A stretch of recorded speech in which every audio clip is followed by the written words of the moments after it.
Hello and welcome back to Mental Health Live. It's not the 8th of April. Let me just do that. Hold on. Oh, it's so raw. I hope everyone is okay. Let me have a look. What are we now?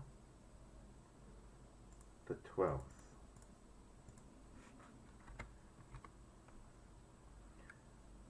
There we are, we'll do that.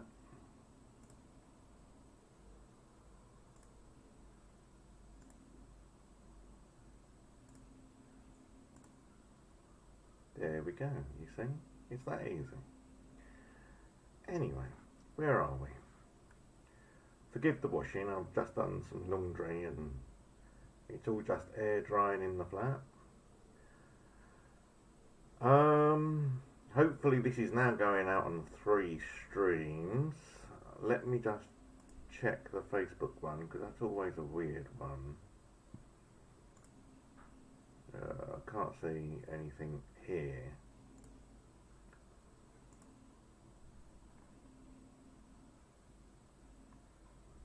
Oh, apparently I am going out. Am I? No, that's the 9th of April. I don't know. We'll find out afterwards anyway. Here we go. Right. Mental Health Live. 12th of April. Episode 3, I think. What is going on? I shall discuss things with you concerning anxiety today. Let me get... see, it's all just so... I'm not very good at all this.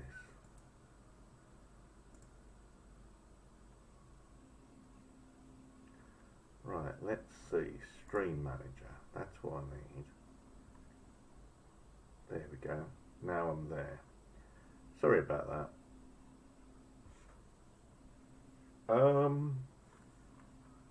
It's saying unstable. Oh, streaming bitrate is too high. Right, okay, let me have a look at the streaming bitrate. It's all a bit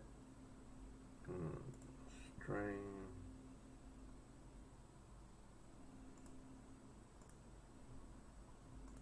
It should be coming through fine anyway.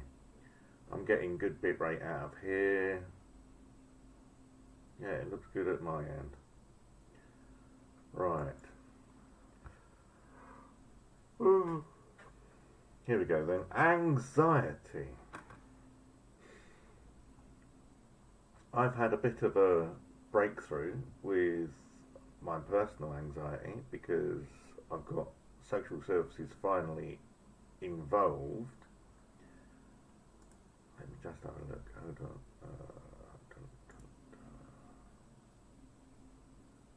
Not that one. That one. There we go. And that should be centered. There we go. Yes, I finally got, after waiting 4 years, I finally got social services at Waltham Forest Council involved.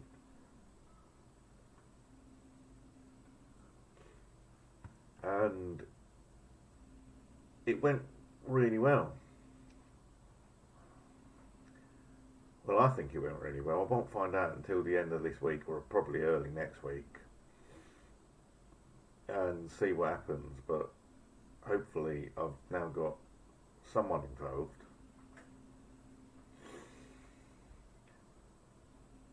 Ooh. Oh, sorry. Average bit rate is too high. I don't understand that.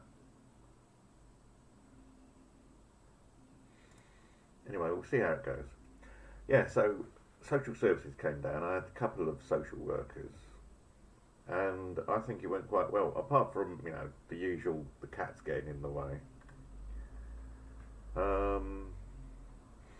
I'll be glad when the other microphone gets here because this is getting on my nerves now.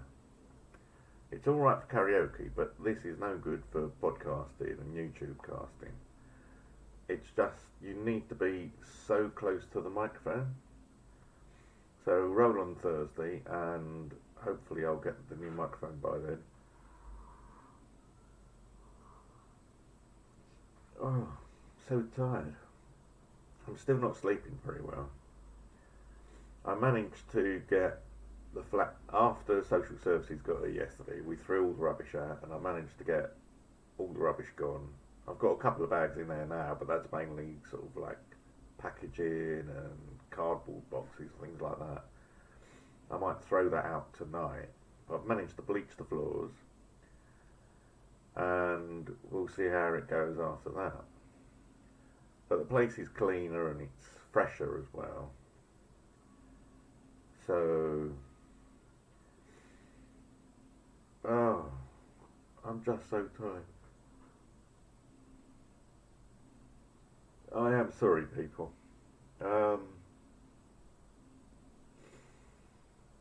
Anxiety I was talking about. Right, anxiety.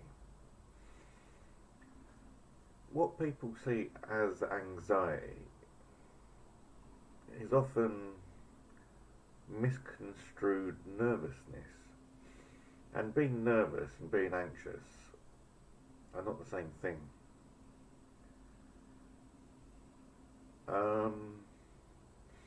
There's like nervousness about a job interview or a first date or things like that. But anxiety is almost like the worry of worrying. It's not, it isn't what most people think anxiety is. It's hard to describe to people that don't suffer it, but personally, with me, anxiety is, it's the fear of being nervous. It's almost like a phobia of being nervous. And it is so difficult to explain to people that don't actually have this condition. Because unless you've had anxiety, you haven't got anything to relate to. I know most anxiety I have is unfounded and quite silly. But that doesn't stop me being anxious about the things I'm anxious about. it is irrational and illogical. And yet there's nothing people who suffer with anxiety, can do about it, because it's like hard coded. We get anxiety because that's how we are. And it takes over your life.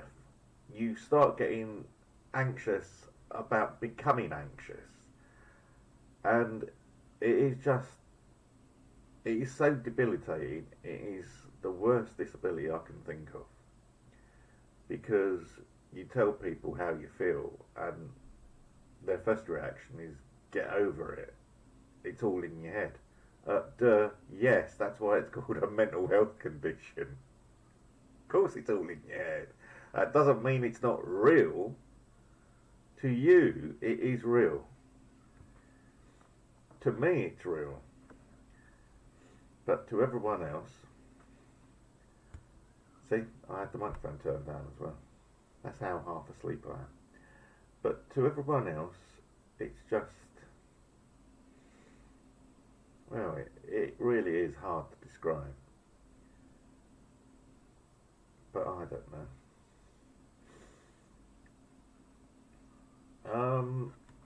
What can you do about anxiety?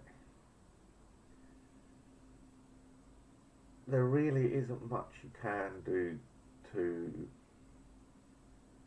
resolve the anxiety. All I can say is you have to learn to live with it, so it doesn't restrict your life too much that it becomes unsafe.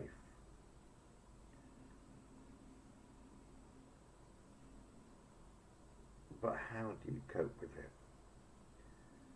With me, sometimes I let it overpower me because it's easier and less tiring. Sometimes all I need is a bit of reassurance and a little bit of support. But I don't see a way out of anxiety. It is how you react to things. And you can't unlearn what you've learnt.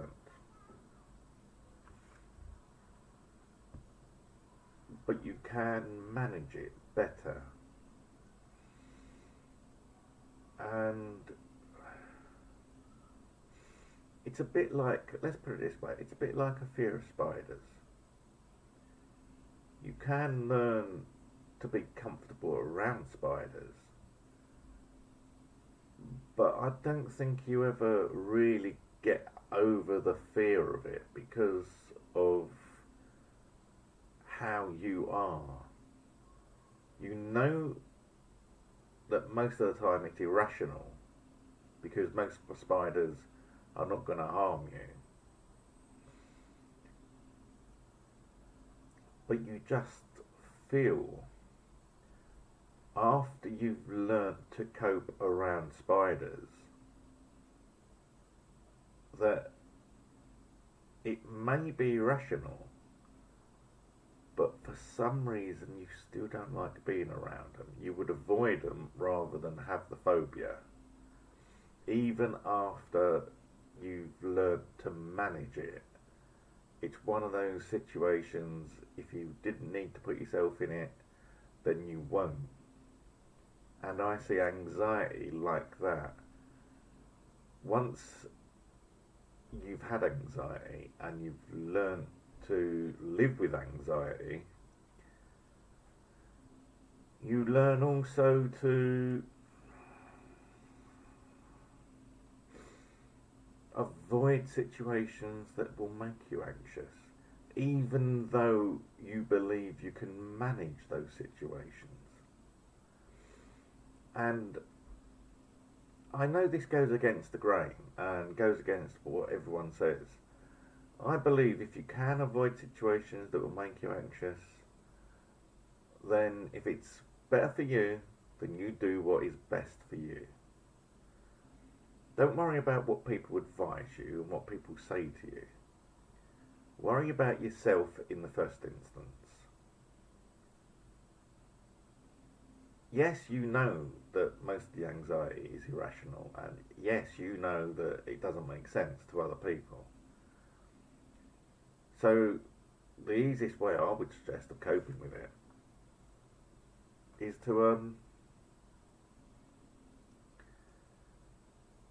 I've actually screwed the titles up as well, haven't I? Yes. I'll have to take the thumbnail from later in the stream. Anyway, the best way I know of managing anxiety is to manage what triggers the anxiety. Because I don't believe you can get rid of anxiety. Anxiety, in a normal sense, is quite healthy and quite natural, because if you didn't get anxious about certain things that made sense to be anxious, then you would start putting yourself in harm's way. The problem with anxiety is we get anxious about things that aren't going to put you in harm's way, and there's no rational cause for it.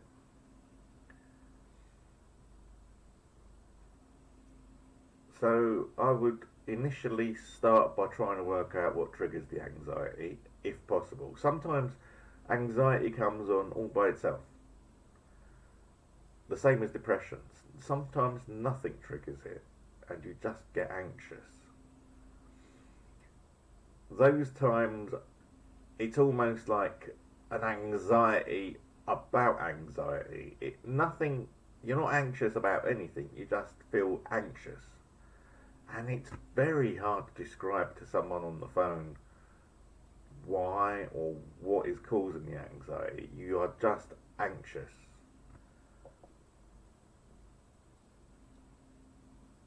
And on those occasions, you just have to manage it as best you can.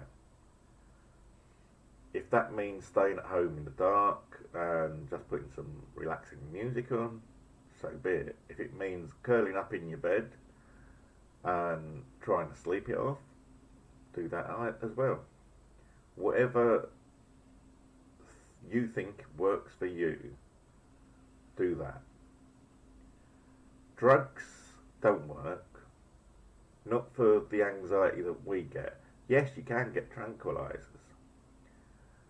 And Prozac is one of those that most of us get prescribed in one form or another.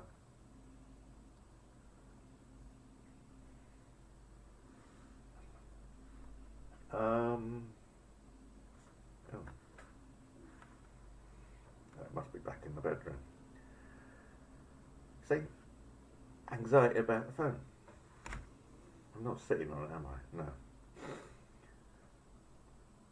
But the drugs, in my understanding, the way that they seem to work with me is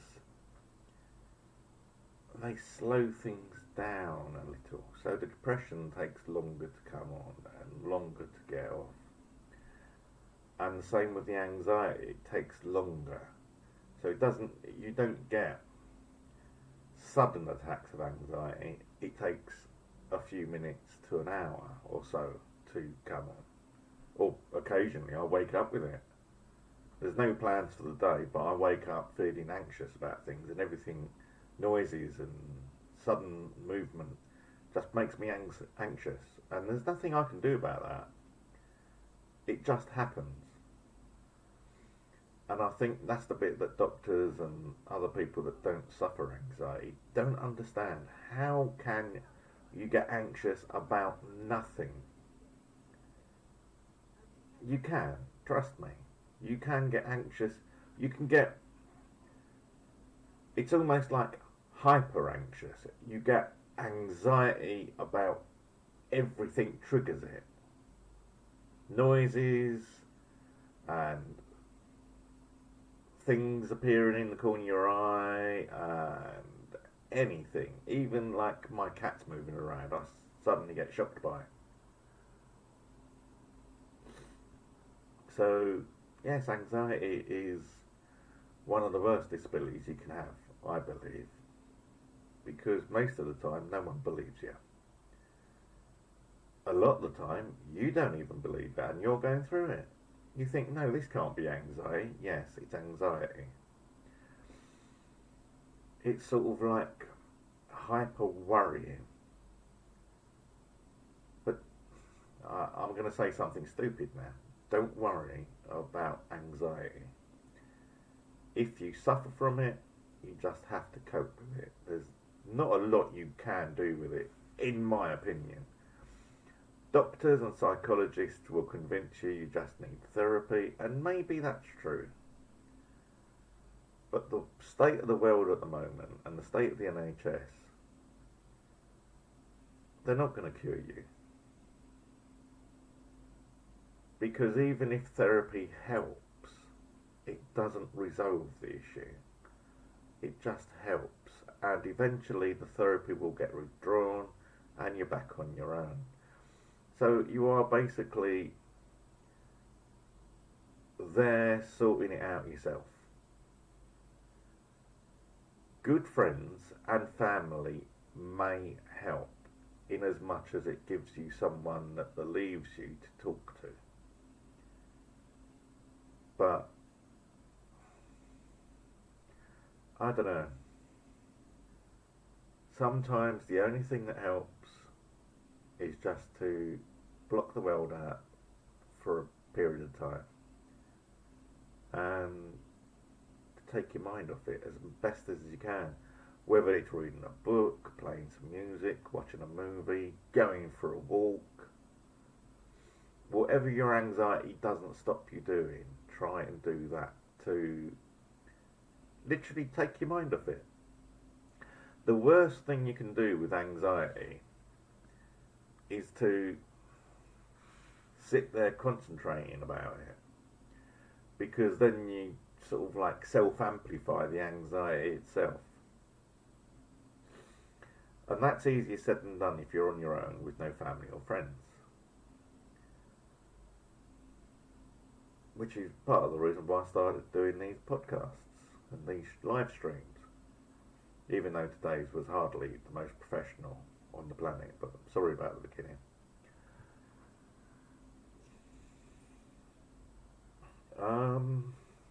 I mean, there are self-help groups out there, and I'll try and find some online and post links to those on my website, probably billygibbons.me. But at the end of the day, all most of them are relaxation groups and talking groups, and that's most of the time that's all we need. We need to be able to talk to someone, or even just have someone worry about us enough. And it won't cure the anxiety, but it does relieve it a lot.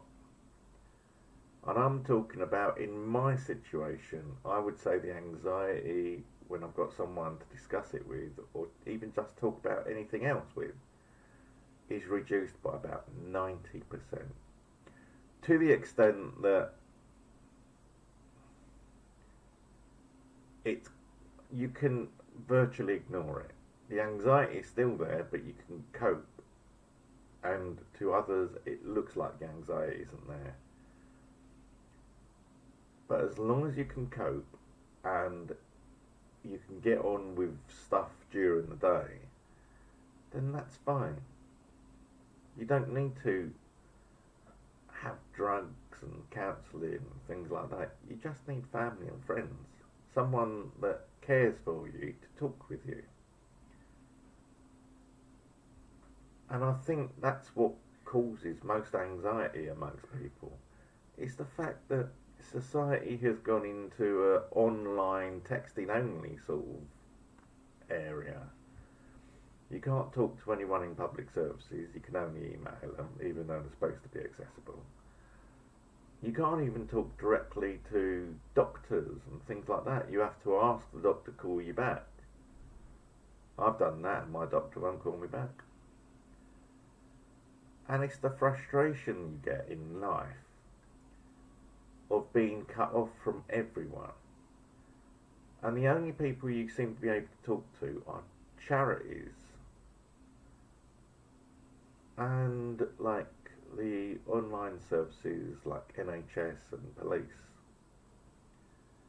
And even then you end up going through the worst thing for people like us are IVRs, you know, the voice response menu systems. Because if we're trying to get some help, the last thing we need to do is go through 9 for this, 3 for that, 7 for this, oh, I've got the right one. What happens if they haven't got... We get anxiety about, oh, is it this one, is it that one? What if they haven't got exactly what you're trying to get through about? That's why I would scrap the menu system straight away and go back to the old operators. Switchboard operators can put you through better than a menu system can. The only reason the IVRs, the voice activated menu systems, caught on is because companies realised that they could delay people getting through and deter them. That's all the IVR is there for, deterring people from actually making the call. So instead of ringing someone and getting through to someone that will put you through to someone else, you ring someone, then you've got at least 2 minutes of IVR, because this is how they calculated it in America. You have to have at least 2 minutes to deter people from making the call. And that's all IVRs are there for. It's a waste of time, it's a waste of money, and it's not exactly the best customer interaction on the planet, because there is hardly... I don't think I've come across one IVR where it says press 1 for this, 2 for that, 3 for that, 9 to get through to a person. Not one of them. And people like me and people like you, we need to be able to discuss the issue straight away with someone. For instance, my local authority, Waltham Forest Council, they've got IVRs all over the place, but most of them are on Divert back to customer services. So why put the IVR there in the first place? Why not just call customer services? And then have them put you through to the relevant department, because they should know better than you do. If they've had the training, which they haven't generally. They're just trained to say, oh, we can't put you through, we can send an email. They're basically replacing the IVR with a voice-based deterrent system, thinking that if you tell someone they can send an email for you, they'll say, oh, don't bother, I'll do it myself. That's what they've designed it for. This is why I've taken that up with the local, the Ministry of Levelling Up, because it's ridiculous. They can't call it a voice-based system that's accessible if all they're doing is deterring people from making the call and encouraging people to use the online services. And for 3 weeks now, I've been asking Waltham Forest Council every time they post about their new app for reporting problems on the streets, what do people do if they want to report something by phone? They don't answer that one. And yet they're public servants, they should answer every question. Unless the standards in public service have suddenly changed in the last 30 years, I expect questions to be answered honestly and fully.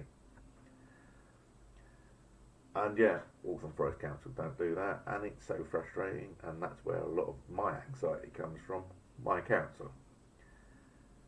Because I feel unsupported, unheard, and ignored. And it is a killer for people like you and me. I mean, quite literally, how many suicides have happened because people have been ignored by the local authority? No records on that one. They put it down as a suicide, but they don't see why. Which is why I've done all these streams, so that if the worst comes to the worst, then people will start questioning the local authority. Because they did nothing. Up until social services came round yesterday, my local council has done nothing but discriminate against me. And like I said to the social services people that came round yesterday, I'm not doing this just for me, I'm doing this for everyone in my situation that can't do things like this. Because there are an awful lot of us that suffer with anxiety and find it debilitating, and there's things we can't do, but we can do most of the time, but we can't do sometimes, and we need assistance with. And not everyone with anxiety has a support plan. I certainly don't yet. Not everyone with anxiety can't work. I can't, because my anxiety and my depression and my autism just affects how I think and how I interact with people, and most of the time people find it rude and quite blunt, which was said by one of the social workers yesterday. And it's like, to get to this level of communication, it's taken years of retraining, and it is so tiring, because constantly, every time I'm interacting with people, it's not natural. I have to constantly run software to readjust how I react, and sometimes I have to let confusion go just so I don't ask questions every 5 seconds. Sometimes I can't. And living with anxiety, oh, I really hate it. I really do. If there was one thing I could take away from myself, out of all the things I've got, anxiety, depression, autism, all that, if I could get rid of just one thing, it would be the anxiety. Because it ruins your health and it ruins your life. And the anxiety itself triggers other things like depression. And without the anxiety, you would just get depressed occasionally. Me, the anxiety causes the depression. I still have depression because I've had that since I was about 7. But when I get anxious and I feel like I've got no support, then the depression kicks in as well. And so it all ties in. And this is, it was refreshing to hear the social worker yesterday say exactly that. But, I don't know. I really don't know. There's got to be a way around this. I mean, there's not even much in the way of support groups for us. And there's an irony, it's almost a paradox in the support group for people with anxiety, because if you're anxious about public interaction, you wouldn't go onto a support group for anxiety. And it is so bizarre, because I'm certain there are support groups out there for people with mental health issues and anxiety. At the end of this stream, I've created a new social media card, and it's got all my social media contacts on, including Telegram and Plenty of Fish and Scout, which I go on daily, more or less, depending on depression and things like that. And I try to help people there as much as I can.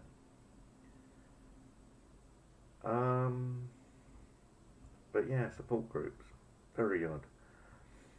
I will do a little hunt over the next few days and see what support groups on Meetup there are, or even just on Facebook. But remember, these will be, I'm based in the UK, so most of the results I'll be getting are from the UK. And here comes my black and white cat. Hello, Caspi, my little friend. No, don't walk on the keyboard. There's a good boy. See, now he's going to take over now he's going to take over the entire show. No, you can't get on the keyboard, Caspi, and I can't work like this. Oh, Caspi. Sorry about that, Caspi. Oh, dear. Now, what did I say I was talking about on Friday?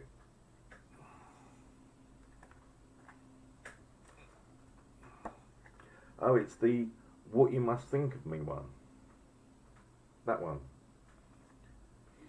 first-hand account of one teenager's experience with social anxiety disorder, which I believe I've got. Not just because I get anxiety around crowds, but because I don't like being near people. Even before we had COVID, I find being near people very... Here he comes again. Sorry about this. I never used to like sitting next to people on buses and trains. I always used to aim for the empty seat. And I swear blind that someone would come along and sit next to you within 1 or 2 stops. So that's when I started going upstairs, because less people wanted to go upstairs, so you had more chance of keeping the seat next to you empty. Caspi, can I put you down, son? Or just drop him? He's a good lad, but it will take over the show if I don't stop him. He's going to go get some biscuits. I remember once, a few years ago, when I was living here, well, when I moved here,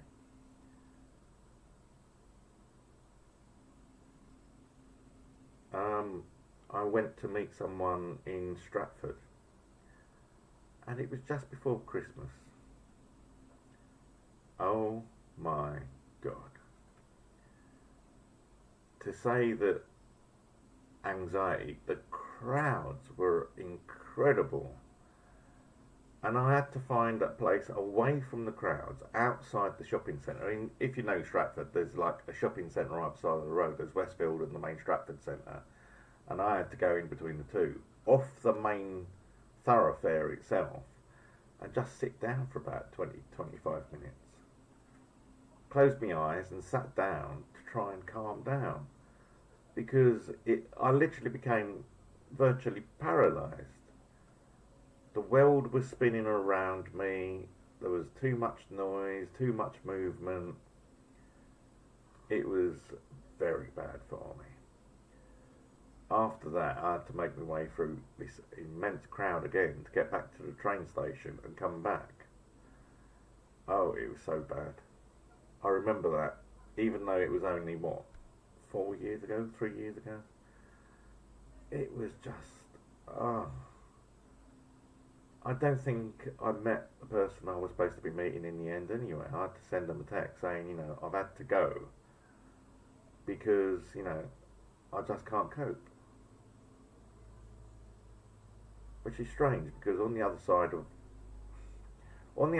the Stratford Centre, on Stratford High Street, it was nice and calm, but it's getting past the shopping centre that was the problem. Oh, I just remember coming out of the station and seeing the crowd. It worries me to this day. And here he comes again. Because I'm on the radio, the podcast, whatever you call this. Come on then. Come on.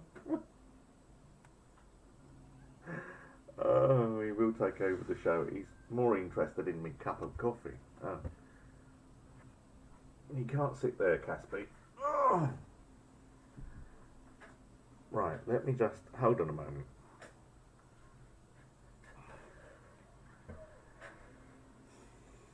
Now, the only way I can do this is to put a chair next to me, and then he'll come and sit down on the chair. I mean, bless him. He is so loyal and faithful, this boy. And he has helped me through, along with the other two, Merlin and Tabs. They have helped me through a lot of anxiety and a lot of depression. They've given me a routine, because without them, I'd be stuck in bed 24/7. They have made me get up to feed them, made me get up to clean their litter tray. Without that sort of routine, breaking up the day, my day would be useless. Oh, now put the chair out for him. You don't want to know. Oh, here comes Merlin. Merlin, no. No. Here comes Merlin, and Merlin takes over this time. Hello, Merlin. How are you, baby? See, Merlin's not so bad as Caspi, because he'll just stand there. He won't lay down on the keyboard like Caspi does. And a lot of the time, if he lays down on the keyboard, you press the space bar and everything gets disconnected, and bang, there goes my stream. Now you're feeling Merlin. See, Merlin is a bit like me. He gets anxiety and depression as well. You get anxiety about me not cleaning the litter tray, anxiety about bags of rubbish being around. He got depressed when his little friend died on him a few years ago, didn't you? Little Bobby. You remember Bobby? But he literally was depressed for about 2 months until Bobby's ashes came back and we took him to his owner. And he smelt Bobby's ashes and he jumped out of my arms and he's been normal ever since. But up until that point, he'd be sitting, staring for where Bobby was. So depression and anxiety aren't just human-based. Animals get it as well. Whether people believe that or not, I don't care. Because I've experienced it. I've seen it in Merlin. And it's not just anamorphosizing or putting human emotions onto animals. You could actually see Merlin depressed. He was lethargic. He wouldn't eat. He wouldn't do anything. Where you going, Merlin? Come on. Oh, he wants a bit of daddy. Sorry about this. Oh, and we've got building works out here as well, so that's not really helping. Come on, Merlin. Merlin, come on. He's going away. Oh, see, as soon as I sit down, I can't close the door because then they scratch at the door. I mean, Caspi is now taking over the doorway. Look at him over there. Come on the chair. Come on. I've had to move him off. He's going to sit on the keyboard or something in a moment. Oh, good grief. It looks like the cats are taking over the show today. Sorry about this, people. Let's give Merlin a massage. This is Merlin's massage. Right across the shoulders. This is what he likes. Oh, babe. But don't forget, I do karaoke on Puff and Scout. I will answer any questions you've got about mental health and anxiety and autism because I've lived with it and coped with it for so long now. I can give you the advice that I've developed over the years. Sometimes there is nothing anyone can say. Sometimes all you need is to be able to vent and tell people what you're feeling. Sometimes you just need a cat to sit in front of you to lower your heart rate and make you all relaxed and calm. But you can't have my Merlin because Merlin's mine. Ain't you, baby? Yeah. I might just do the rest of this with Merlin sitting there. Because unlike the other two, Merlin does what he wants and he knows it. He's the oldest, he's the one that adopted me rather than I chose them. And he knows he gets away with anything, didn't you? Yes, you do, because you're the oldest and you're the wisest. And apart from which, he's had, bullying and harassment just like me. He's had people hitting him and balls kicked into him and all sorts. Just because he's so pretty and so nice and so lovable. Ain't you? Yes, you are my little monster. Good boy. Sometimes he just wants a bit of stroking. He used to wake me up about 3 in the morning.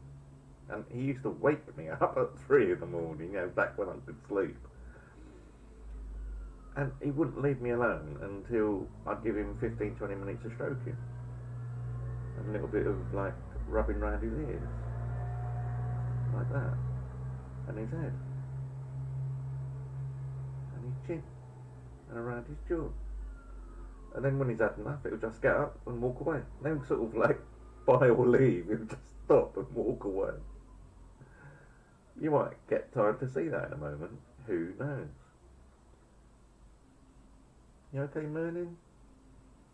Yeah, I'll put the chair out for Caspy, but Merlin sits on the desk. He worked that one out.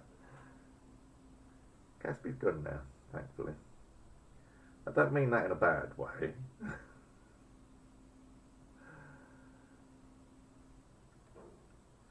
Right, I might call it quits for a moment. Well, for today's episode anyway. Because I don't think I'm going to get away with... Oh, there goes Caspy going out the door. I'm not going to get away with very much now, so let me just put the titles on, and I'm going to thank you. It's going to be a short one, because it's, you know, I really wasn't up for this today, but I did it because I'm trying to support you. Thank you for watching. Don't forget I've got my Twitch up there, and Facebook, and YouTube, and my website over there, over, it's hard, it's over there, there we are, there. Roll on Friday when I get the next microphone, and it should be a lot better. But thank you for watching. I hope I've helped you somewhat. Please give me some feedback. Spread the word. I'm trying to do this on a regular basis. Hopefully Fridays will be a bit more organised and a bit more professional, even though I'm not very professional about all this. So I'm going to love you and leave you 15 minutes earlier than normal. So thank you for that, and I'll speak to you again shortly. Oh, and now Merlin leaves me. Good afternoon.